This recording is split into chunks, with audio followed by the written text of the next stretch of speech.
Hello বন্ধুরা, তোমরা সকলে কেমন আছো? আজকে তোমাদের সাথে চিংড়ি মাছের একটা রেসিপি শেয়ার করব। চিংড়ি মাছ কিন্তু ছোট থেকে বড় সকলেই খুবই পছন্দ করে, আবার কেউ কেউ অপছন্দও করে, কিন্তু আমি ছোটবেলার থেকেই ভীষণ ভালোবাসি এই মাছটা খেতে।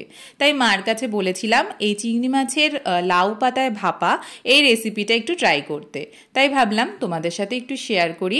প্রথমেই চিংড়ি মাছগুলো নিয়ে নেবে, তবে চিংড়ি মাছগুলো বেশি বড় নেবে না, তাহলে কিন্তু এটা খেতে অতটা ভালো লাগবে না। মাঝারি সাইজের চিংড়ি মাছ নিয়ে ভালো করে ওটা পরিষ্কার করে একটা আলাদা পাত্রের মধ্যে রাখবে ধুয়ে। তারপর নুন হলুদ দিয়ে একটু মাখিয়ে নিতে হবে। আর এই চিংড়ি মাছের ভিতরে পেস্ট হিসেবে যাবে নারকেল, সর্ষে, পোস্ত।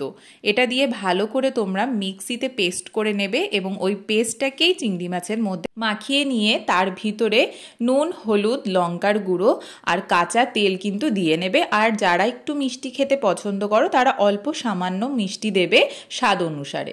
এরকমভাবে মাখিয়ে কিছুক্ষণ রেখে দেবে। আর আমি কিন্তু আমার গাছের থেকেই এই লাউ পাতাগুলো ছিঁড়ে নিয়ে এসেছিলাম, বেশ বড় বড়।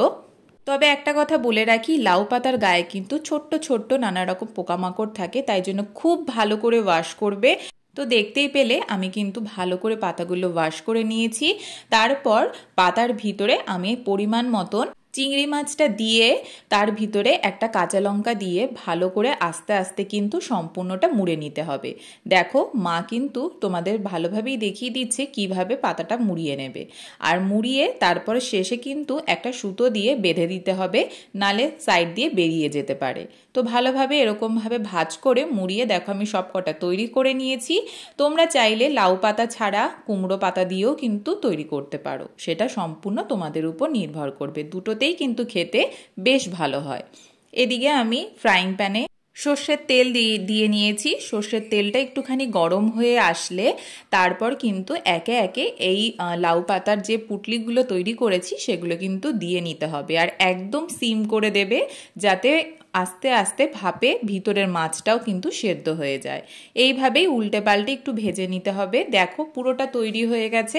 এরপর তোমরা কিন্তু গরম ভাত দিয়ে এটা সার্ভ করতে পারো, ভীষণ ভালো লাগে খেতে।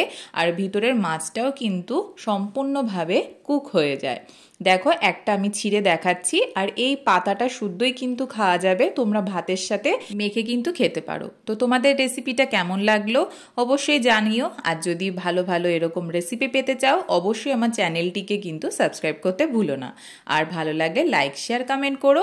আর গেস্ট আসলে অবশ্যই এই রেসিপিটা কিন্তু ট্রাই করে জানিও। টাটা।